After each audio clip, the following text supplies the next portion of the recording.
ಸರ್ಕಾರಿ ಶಾಲೆಗಳಿಗೆ ಮಾದರಿಯಾಗಿರುವ ಮಾಡೂರು ಸರ್ಕಾರಿ ಶಾಲೆಯಲ್ಲಿ ಆಟಿಡೊಂಜಿ ದಿನ ಕಾರ್ಯಕ್ರಮ ಸಡಗರ ಸಂಭ್ರಮದಿಂದ ನಡೆಯಿತು. ಪೋಷಕರು, ವಿದ್ಯಾರ್ಥಿಗಳು ಹಾಗೂ ಶಿಕ್ಷಕರು ಮನೆಯಲ್ಲೇ ತಯಾರಿಸಿದ ಆಷಾಢ ಮಾಸದ ವಿಶಿಷ್ಟ ಖಾದ್ಯಗಳನ್ನು ಕಾರ್ಯಕ್ರಮಕ್ಕೆ ಇನ್ನಷ್ಟು ಮೆರುಗನ್ನು ನೀಡಿತು.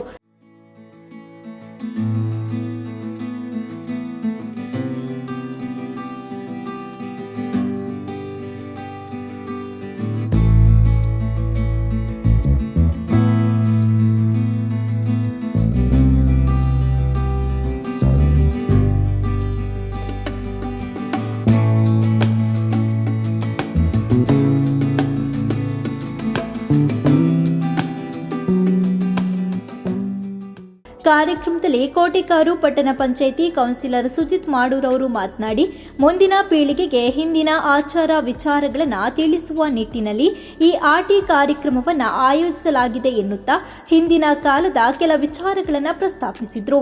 ಈ ಆಟಿದೊಂದಿಗಿನ ಕಾರ್ಯಕ್ರಮ ಯಾಕೆ ನಾವು ಮಾಡಿದ್ದೇವೆ ಅಂತ ಹೇಳಿದ್ರೆ, ನಮ್ಮ ಮುಂದಿನ ಪೀಳಿಗೆಗೆ ನಮ್ಮ ಹಿರಿಯರು ಆಚರಿಸಿಕೊಂಡು ಬಂದಿರುವಂತಹ ಸಂಪ್ರದಾಯ ಕ್ರಮ ಇದೆಲ್ಲ ಮಕ್ಕಳಿಗೆ ಗೊತ್ತಾಗಬೇಕು. ಮುಂದಿನ ದಿನಗಳಲ್ಲಿ ಅವರಿಗೆ ಕೂಡ ಈ ರೀತಿಯಾದಂತಹ ಕಾರ್ಯಕ್ರಮಗಳು ಆಗ್ತಾ ಇರಬೇಕು ಅನ್ನೋ ಉದ್ದೇಶದಿಂದ ನಾವು ಶಾಲೆಯಲ್ಲಿ ಆಟಿಡೊಂದಿ ದಿನ ಅಂತ ಹೇಳಿ ಇದು ನಾವು 2ನೇ ವರ್ಷ ನಾವು ಮಾಡಿದ್ದೇವೆ. ನಾವು ಆಟಿಡೊಂದಿ ದಿನ ಮಾಡ್ತೇವೆ ಅಂತ ಹೇಳುವಾಗ ನಮ್ಮ ಸುತ್ತಮುತ್ತಲಿನ ಮನೆಯವರೆಲ್ಲ ಸೇರಿ ಹೇಳಿದ್ರು, ಉಂಜೆದ ಚಟ್ನಿಯನ್ನ, ತಿಮದ ಚಟ್ನಿಯನ್ನ, ಅಂಬಳದೆಯನ್ನ, ಗೂಜಿದೆಯನ್ನ ಹೀಗೆ 25 ಬಗ್ಗೆ ನಾವು ಕೊಡ್ತೇವೆ ಅಂತ ಹೇಳಿ ಅವರು ಉಸ್ತುತರಾಗಿ ನಮ್ಗೆ ಸಹಕಾರ ಕೊಟ್ಟಿದ್ದಾರೆ. ಅದು ನಮ್ಮ ಆಟಿಡೊಂದಿ ದಿನದ ಹಿರಿಮೆ ಅಂದ್ರೆ ಪುನಃ ಜಾಸ್ತಿ ಮಾಡಿದ್ರು. ಆದ್ದರಿಂದ ಈ ಆಟಿಡೊಂದಿ ದಿನ ಕಾರ್ಯಕ್ರಮ ಮೊದಲಿನ ಕಾಲದಲ್ಲಿ ಈ ಆಟಿಡೊಂದಿ ದಿನದಲ್ಲಿರುವಂತಹ ತಿನಿಸುಗಳನ್ನು ಯಾಕೆ ಮಾಡ್ತಾ ಇದ್ರು ಅಂತ ಹೇಳಿದ್ರೆ, ಆ ವಾತಾವರಣಕ್ಕೆ ಒಂದು ದೃಷ್ಟಿಗೋಸ್ಕರ ಮಾಡ್ತಾ ಇದ್ರು. ಮೊದಲು ಆಟಿ ಅಂತ ಹೇಳಿದ್ರೆ ಆಟಿ ಶುರುವಾಗಿ ಆಟಿ ಕೊನೆ ತನಕ ಹೊಯ್ಗೆ ಮಳೆ ಬರ್ತಾ ಇತ್ತು. ಆದ್ರಿಂದ ಆ ಸಂದರ್ಭದಲ್ಲಿ ಯಾವುದೇ ರೀತಿಯಾದಂತಹ ಕೆಲಸಕ್ಕೆ ಹೋಗ್ಲಿಕ್ಕೆ ಆಗ್ತಿರ್ಲಿಲ್ಲ. ಆಮೇಲೆ ಯಾವುದೇ ಹೊರಗೆ ಬರುವಂತ ಪರಿಸ್ಥಿತಿ ಇರಲಿಲ್ಲ ಮಳೆಯಿಂದ. ಆ ಸಂದರ್ಭದಲ್ಲಿ ನಮ್ಮ ಮನೆಯ ಸುತ್ತಮುತ್ತ ಬೆಳೆದಂತ ನಮ್ಮ ಸೊಪ್ಪುಗಳು, ಆಮೇಲೆ ಹಲಸಿನ ಬೀಜ, ಈ ರೀತಿಯ ತಿನಿಸುಗಳನ್ನು ನಾವು ಮನೆಯಲ್ಲಿ ಹಿರಿಯರು ಮಾಡಿ ಅದನ್ನು ತಿನ್ನುವಂತ ವ್ಯವಸ್ಥೆ ಪದ್ಧತಿ ಇತ್ತು. ಕೋಟೆಕಾರ್ ಪಟ್ಟಣ ಪಂಚಾಯಿತಿ ಆರೋಗ್ಯ ಅಧಿಕಾರಿ ವಿಕ್ರಮ್ ಅವರು ಮಾತನಾಡಿ, ಪೌಷ್ಟಿಕ ಆಹಾರ ಸೇವನೆ ಅತಿ ಮುಖ್ಯ. ಆಹಾರವನ್ನ ವಿದ್ಯಾರ್ಥಿಗಳೆಲ್ಲ ತಿನ್ನಬೇಕು. ಯಾವುದೇ ಆಹಾರಗಳನ್ನ ವೇಸ್ಟ್ ಮಾಡಬಾರ್ದು ಅಂತ ಹೇಳಿದ್ದಾರೆ. ನಾವು ಅಂಗನವಾಡಿಗಳನ್ನು ಮಾಡ್ತೇವೆ, ಪೌಷ್ಟಿಕಾಂಶ ಶಿಬಿರ ಅಂತ, ಮತ್ತೆ ಶಾಲೆಗಳಲ್ಲಿ ಮಾಡ್ತೇವೆ ಪೌಷ್ಟಿಕಾಂಶ ಶಿಬಿರ, ಮತ್ತೆ ಎಲ್ಲ ಈ ಆಟಿಯ ಐಟಮ್ಗಳೆಲ್ಲ ಎಲ್ಲ ಪೌಷ್ಟಿಕಾಂಶ ಇದೆಲ್ಲ ಇರ್ತದೆ. ಇವತ್ತು ಒಂದು ಸ್ಪರ್ಧೆ ತರನೇ ಅಂತ ಅನ್ಕೊಳ್ಳಿ. ಯಾರು ವೇಸ್ಟ್, ಒಂದು ತುಂಡು ವೇಸ್ಟ್ ಕೂಡ ಹೊರಗೆ ಬರಬಾರ್ದು, ಪ್ಲೇಟ್ ಇಂದ ಬಿಸಾಕಬಾರ್ದು. ಎಷ್ಟು ಬೇಕು ನಮ್ಗೆ ಎಷ್ಟು ಹಾಕಬೇಕು.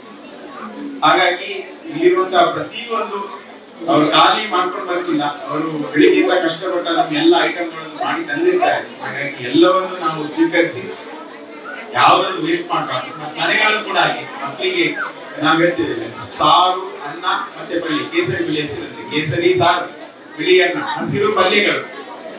ಆದ್ರೆ ಇವತ್ತು ಕಮ್ಮಿ ಆಗ್ತಾ ಇದೆ. ಮನೆ ಪಲ್ಯಗಳೆಲ್ಲ ತಿನ್ನುವುದಿಲ್ಲ, ಸಾರಲ್ಲಿರುವ ಹೋಳುಗಳನ್ನು ತಿನ್ನುವುದು ತುಂಬಾ ಕಮ್ಮಿ ಆಗಿದೆ. ಹಾಗಾಗಿ ಮನೆಯಲ್ಲಿ ನಾವು ಮಕ್ಕಳಿಗೆ ಅಂತದಾನೆ ಕೊಡ್ತೇವೆ. ನಾವು ಇದನ್ನೆಲ್ಲ ಈಗ ಪ್ರೋಗ್ರಾಮ್ ಮಾಡಿ ಹೇಳುವಂತ ಸ್ಥಿತಿ ಬಂದಿದ್ದೇವೆ. ಯಾಕಂದ್ರೆ ಮುಂಚೆಯಿಂದ ನಮ್ಮ ಊಟದ ಪದ್ಧತಿ ಎಲ್ಲ ನಿಂತು ಈಗ ಕಮ್ಮಿ ಆಗಿ ಬಂದು, ಯಾಕಂದ್ರೆ ನಮಗೆ ಗೊತ್ತು ಶಾಲೆಗೆ ಕರ್ಕೊಂಡು ಬರುವಾಗ ಮಕ್ಕಳದ್ದು ಅಂಗಡಿ ನೋಡಿ ಕಲರ್ ಇಂದ ತೋರಿಸು. ಹಾಗಾಗಿ ಅದನ್ನೆಲ್ಲ ಕಮ್ಮಿ ಮಾಡಿ ಇಂಥ ಐಟಮ್ಗಳನ್ನು ಮನೆಯಲ್ಲಿ ಮಕ್ಕಳಿಗೆ ತಿಂದಿದ್ರು ಸ್ವಲ್ಪ ಜೋರು ಮಾಡಿ ದಿನದ ಪೂರ್ತಿ ಪ್ರೀತಿ ಮಾಡ್ತೇವೆ. ಆ ಊಟ ಟೈಮ್ ಅಲ್ಲಾದ್ರೂ ಸ್ವಲ್ಪ ಜೋರು ಮಾಡಿ ಮೊಬೈಲ್ ಕೊಡೋದು ಕಮ್ಮಿ ಮಾಡಿ ಮಕ್ಕಳಿಗೆ ಇಂಥ ಐಟಮ್ಗಳನ್ನು ಇಡಬೇಕು. ಶಾಲಾ ಹಿತರಕ್ಷಣಾ ಸಮಿತಿ ಗೌರವಾಧ್ಯಕ್ಷರಾದ ಅಜೀಜ್ ಮಾಡೂರು ಅವರು ಮಾತನಾಡಿ, ಮಾಡೂರು ಶಾಲೆಯಲ್ಲಿ 2ನೇ ವರ್ಷದ ಆಟಿಡೊಂದಿ ದಿನ ಕಾರ್ಯಕ್ರಮ ಆಚರಿಸ್ತಾ ಇದ್ದಾವೆ. ಹಿಂದಿನ ಕಾಲದಲ್ಲಿದ್ದ ಆಷಾಢ ಮಾಸಕ್ಕೂ ಇಂದಿನ ಆಷಾಢ ಮಾಸಕ್ಕೂ ವ್ಯತ್ಯಾಸವಿದೆ. ಅಂದು ತಿನ್ನಲು ಸರಿಯಾದ ಆಹಾರವಿರಲಿಲ್ಲ. ಈಗ ಕಾಲ ಬದಲಾಗಿದೆ ಎನ್ನುತ್ತಾ ಹಿಂದಿನ ಆಟಿಯ ಸಂದರ್ಭವನ್ನ ನೆನಪಿಸಿಕೊಂಡಿದ್ದಾರೆ. ನಮ್ಮ ಮಾಡೂರು ಶಾಲೆಯಲ್ಲಿ ಇದು 2ನೇ ವರ್ಷದ ಆಟಿಡೊಂದಿ ದಿನ ಕಾರ್ಯಕ್ರಮವನ್ನು ನಾವು ಇವತ್ತು ಹಮ್ಮಿಕೊಂಡಿದ್ದೇವೆ. ಆಟಿಡೊಂದಿ ದಿನ ಯಾವುದಕ್ಕೋಸ್ಕರ ಇದನ್ನು ನಾವು ಆಚರಿಸಿಕೊಂಡು ಬಂದಿದ್ದೇವೆ ಅಂತ ಅಂದರೆ, ಈ ಒಂದು ಆಟಿ ಅಂದ್ರೆ ಈಗ ಮೊದಲಿನ ಹಾಗೆ ಇಲ್ಲ. ಮೊದಲಿನ ಆಟಿ ಅಂದ್ರೆ ನಾವು ಅವಾಗಿಂದ 1 ನಮ್ಮ ಅಜ್ಜ ಅಜ್ಜಿಯವರು ಕಾಲದಲ್ಲಿ ತಿನ್ನಲಿಕ್ಕೆ ಗತಿ ಇಲ್ಲದಂತ ಒಂದು ಸಮಯ ಇತ್ತು. ಆ ಸಮಯದಲ್ಲಿ ಈ ಬೇಸಿಗೆಯನ್ನೆಲ್ಲ ಮಾಡುವಂತ ರೈತರು ಹಾಗೂ ಅವರೊಂದಿಗೆ ಕೂಲಿ ಕೆಲಸಗಳನ್ನು ಮಾಡುವಂತಹ ಎಲ್ಲ ನಾಗರಿಕರು ಈ ಆಟಿಯಲ್ಲಿ ಪ್ರತಿ 11 ತಿಂಗಳಿಗೆ ನಾವು ಒಂದು ತಿಂಗಳು ಈ ಆಟಿಯಲ್ಲಿ ತುಂಬಾ ಕಷ್ಟದ ಒಂದು ತಿಂಗಳಂತ ಹಿರಿಯರು ಹೇಳಿಕೊಂಡು ಬಂದಿದ್ದಾರೆ. ಆ ತಿಂಗಳಿನಲ್ಲಿ ಕೆಲಸ ಮಾಡ್ಲಿಕ್ಕೆ ಸಾಧ್ಯ ಇಲ್ಲ. ಏನಂದ್ರೆ ವಿಪರೀತ ಮಳೆ ಆಟಿಯಲ್ಲಿ, ಹಸಿವು ಜಾಸ್ತಿ ಅಂತೆ ಆಟಿಯಲ್ಲಿ. ಈಗ ಹಸಿವು ಜಾಸ್ತಿ ಕಡಿಮೆ ಅಂತ ಈಗಿನ ಜನರಿಗೆ ಗೊತ್ತಾಗುದಿಲ್ಲ, ನಮಗೆ ಸಹ. ಅಂದ್ರೆ ಈಗ ನಾವು ಏನ್ ಮಾಡ್ತೇವೆ, ಜಂಕ್ ಫುಡ್ ಅಂದ್ರೆ ಫಾಸ್ಟ್ ಫುಡ್. ಈಗಿನ ಮಕ್ಕಳಿಗೆ ನಮ್ಮ ಈ ಯಾವುದು ಹೆಸರು ಬೇಳೆ ಪಲ್ಯ, ಅಲ್ಲಾದ್ರೆ ಕಡಲೆ ಪಲ್ಯ, ಅಲ್ಲಾದ್ರೆ ಈ ಸಜಂಗ ಪಲ್ಯ ಇಂಥದ್ದೆಲ್ಲ ಕೊಟ್ಟರೆ ಅವೆಂದಿನಮ್ಮ ಅವೆಂದಿನ ಸೊಪ್ಪುಗ ಮಾತ್ರ ಅವಚ್ಚಿ. ನಮಗೆ ಬೇಯಿಸಿದಂತ ಅನ್ನವನ್ನು ತಿನ್ನುವ ಹಕ್ಕು ಮಾತ್ರ ಇರುವುದು, ಎಸೆಯುವ ಹಕ್ಕು ಯಾರಿಗೂ ಇಲ್ಲ. ಕೇಳಿಸಿದ? ಇನ್ನೊಮ್ಮೆ ಹೇಳ್ತೇನೆ, ಯಾವುದೇ ಆಹಾರ ಪದಾರ್ಥ ಅಮ್ಮ ಆಗ್ಲಿ ಶಾಲೆಯಲ್ಲಿ ಆಗ್ಲಿ ಕೊಟ್ರೆ ಅದನ್ನು ತಿನ್ನುವ ಹಕ್ಕು ಮಾತ್ರ ನಮಗಿರುವುದು, ಅದನ್ನು ಎಸೆಯುವ ಹಕ್ಕು ಯಾರಿಗೂ ಇಲ್ಲ. ಆಷಾಢದಲ್ಲಿ 6 ತಿಂಗಳಲ್ಲಿ ಇದೆಲ್ಲ ಯಾಕೆ ಮಾಡ್ತಾ ಇದ್ದಾರೆ ಅಂತ ಹೇಳಿದ್ರೆ, ಆದ್ರೆ ಎಲ್ಲ ವಸ್ತುಗಳು ನಾವು ತಿನ್ನುವಂತ ವಸ್ತುಗಳಲ್ಲಿ ಎಲ್ಲ ವಸ್ತುಗಳಿಗೆ ಔಷಧೀಯ ಗುಣವಿದೆ. ನಮ್ಮ ದೇಹಕ್ಕೆ ಆರೋಗ್ಯಕ್ಕೆ ಬೇಕಾದಂತ ಎಲ್ಲ ಪೋಷಕಾಂಶಗಳು ಅದರಲ್ಲಿ ಇವೆ. ನಾವೇನ್ ಮಾಡ್ತೇವೆ, ಒಂದು ಪಲ್ಯಕ್ಕೆ ಒಗ್ಗರಣೆ ಹಾಕಿದ್ರೆ ಆ ಎಲೆಯನ್ನ ಬದಿಗಿಟ್ಟು ಉಳಿದದನ್ನ ತಿಂತೇವೆ. ಆ ರೀತಿ ಮಾಡಿದ್ರೆ ಎಲ್ಲವನ್ನ ನಮ್ಗೆ ಆ ಸೊಪ್ಪು ತರಕಾರಿಗಳಲ್ಲಿ ಸಿಗುವಂತ ಪೋಷಕಾಂಶಗಳು ತುಂಬಾ ಸಿಗ್ತವೆ ನಮ್ಗೆ. ಅದನ್ನ ಯಾವುದನ್ನು ನೀವು ವೇಸ್ಟ್ ಮಾಡದೆ ಬಳಸಿಕೊಳ್ಳಿ.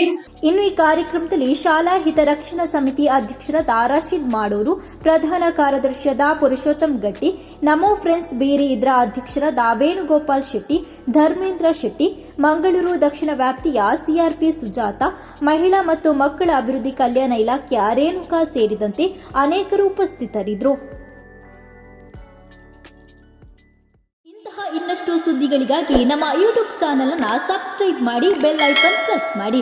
ನಮ್ಮ ಫೇಸ್ಬುಕ್, ಇನ್ಸ್ಟಾಗ್ರಾಂನಲ್ಲೂ ಜೊತೆಯಾಗಿ ನಮ್ಮನ್ನು ಬೆಂಬಲಿಸಿ.